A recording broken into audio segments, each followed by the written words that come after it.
The luncheon. Luncheon means a formal lunch. William Somerset Maugham, 1874 to 1965, was a distinguished British playwright, novelist, and short story writer. Novelist is a writer of novels. He was among the most popular writers of his era and reputedly the highest paid author during the 1930s. His work is characterized by a clear, unadorned style, cosmopolitan settings, and a shrewd understanding of human nature. Unadorned means simple and straightforward. Cosmopolitan means familiar with many countries. Shrewd means sharp power of judging or acute. A most delightfully humorous narrative, The Luncheon, is a slice of life story about Maugham's luncheon date proposed to him by a woman whom he hopes is a supporter of his art. Delightfully means cheerily. Humorous means funny.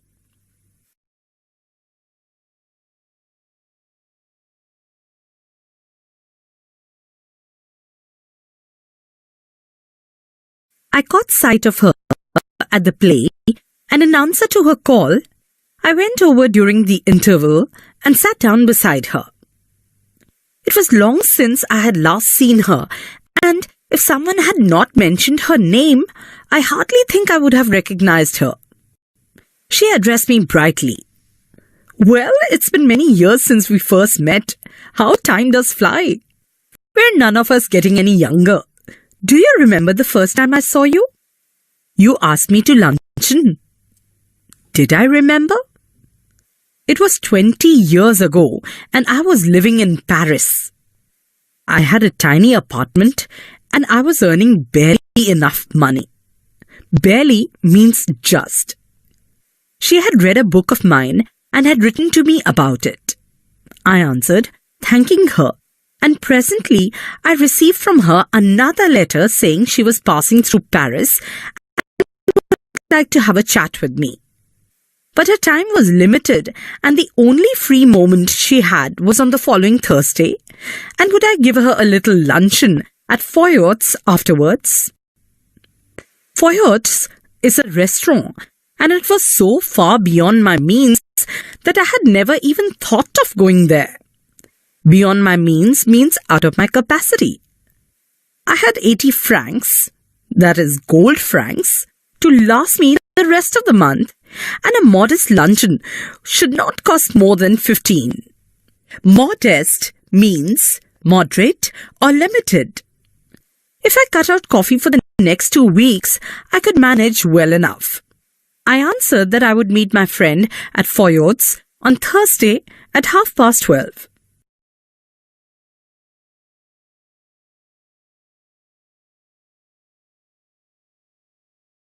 She was, in appearance, imposing rather than attractive, and she gave me the impression of having more teeth, white and large, and even than were necessary for any practical purpose. In appearance means arrived. Imposing means impressive. She was talkative, but since she seemed to want to talk about me, I was prepared to be an attentive listener. I was startled when the menu was brought, for the prices were a great deal higher than I had thought. But she reassured me. Startled means to feel sudden shock. Reassured means put someone at ease. "I never eat anything for luncheon," she said. "Oh, don't say that," I answered generously. Generously means big-heartedly. "I never eat more than one thing. I think people eat far too much nowadays. A little fish, perhaps. I wonder if they have any salmon." Salmon is a type of an expensive fish. Well, it was early in the year for salmon, and it was not in the menu. But I asked the waiter if there was any. Yes, a beautiful salmon had just come in. It was the first they had had. I ordered it for my guest. The waiter asked her if she would have something while it was being cooked. "No," she answered. "I never eat more than one thing. Unless you have a little caviar. I never mind caviar. Caviar are eggs of sturgeon type of fish. I knew I could not afford caviar, but I could not very well tell her that. For myself, I chose the cheapest dish on the menu, and that was a mutton chop.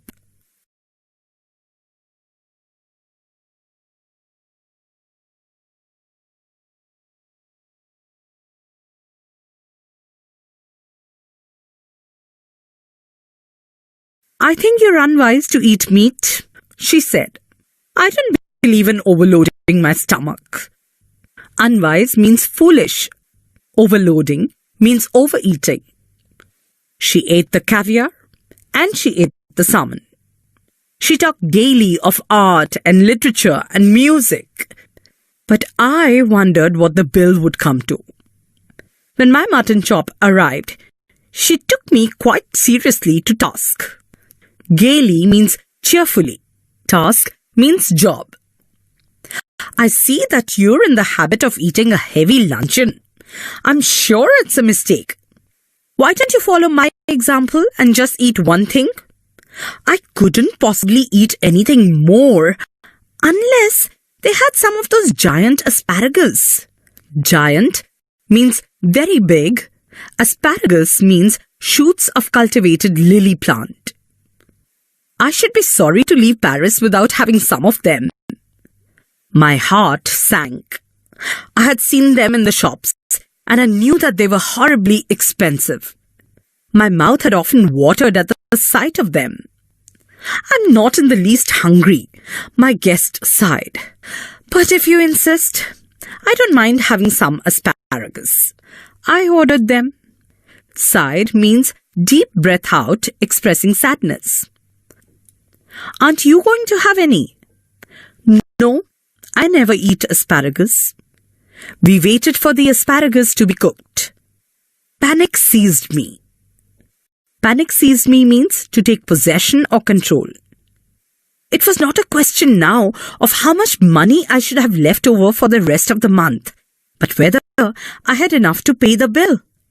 It would be mortifying to find myself 10 francs short and be obliged to borrow from my guest.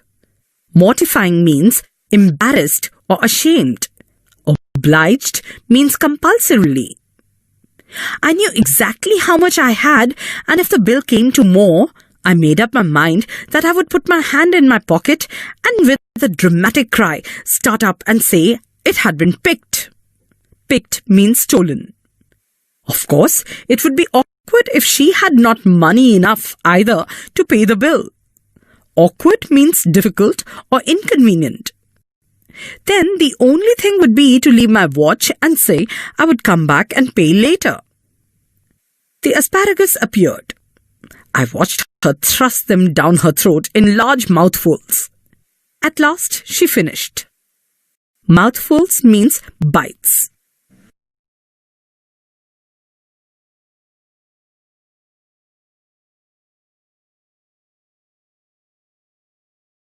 Coffee? I said. Yes, just an ice cream and coffee, she answered. I was past caring now.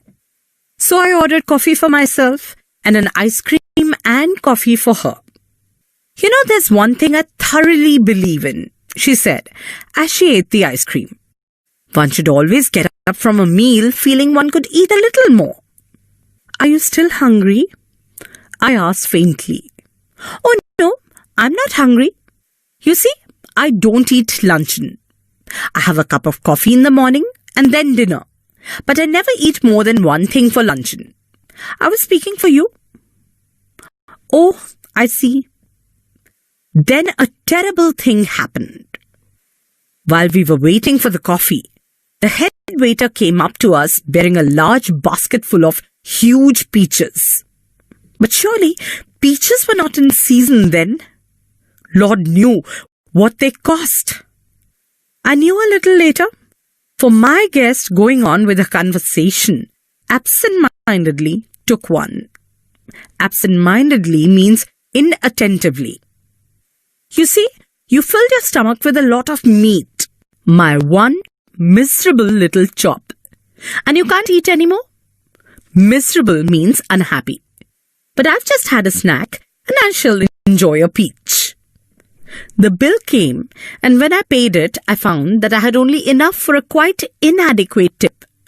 Inadequate means insufficient. Her eyes rested for an instant on the 3 francs I left for the waiter, and I knew that she thought me mean. But when I walked out of the restaurant, I had the whole month before me and not a penny in my pocket. Follow my example, she said as we shook hands, and never eat more than one thing for luncheon. I'll do better than that, I retorted. I'll eat nothing for dinner tonight. Retorted is a sharp answer. Humorist, she cried gaily, jumping into a cab. You're quite a humorist. Humorist means comedian. But I have had my revenge at last. I do not believe that I am a vindictive man, but when the gods take a hand in the matter, it is understandable to observe the result with satisfaction. Vindictive means showing strong desire for revenge. Today she weighs 21 stone.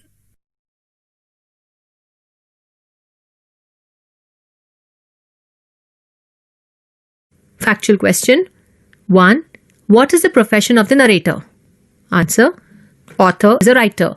2. When was the lady free? The lady was free only on Thursday. 3. Where and when did they decide to have luncheon? The lady wanted to have luncheon at Foyot's on Thursday. It was an expensive restaurant which the narrator could not afford, but the writer still agreed. 4. What do you think the woman reassured the narrator about? The woman reassured the narrator that she never eats anything for luncheon. 5. I never eat anything for luncheon. Explain the irony in this line. The narrator's friend says that she never eats anything at luncheon before going to the expensive restaurant Foyot's. But after getting there, she proceeds to order salmon, caviar, asparagus, ice cream, coffee and a peach. This is ironic as she eats twice as much food as a normal person would. 6. What does the use of the word sank suggest about the narrator's feelings? The use of the word sank suggests that the narrator was disappointed. 7. I was past caring now. In your view, explain why the narrator feels this way. After making the narrator believe that she wasn't going to eat anything, his lady friend ordered all the most expensive dishes available on the menu. She even advised him not to have a heavy meal when she had eaten enough for 2 people herself. At this point, the narrator had given up hope to have any money left at the end of the meal, so he ordered coffee for himself too. He says, I was past caring now to show this new careless attitude he had about money. 8. Then a terrible thing happened. Describe the narrator's emotion at this point in the story. Why does he express this emotion? The narrator was in a confused state of mind. He had somewhat made a mental calculation of the amount he would need to pay, which was in any case way over his budget, and then the waiter came with a basket of huge peaches. His friend took one and started eating it. He thus came to know how expensive they were when the bill arrived. There was also panic since he was trying to frame out if he had enough money to pay the bill. 9. How many things did the guest eat in all? The guest ate a salmon dish, caviar and some asparagus, along with champagne and a peach and coffee with ice cream as dessert.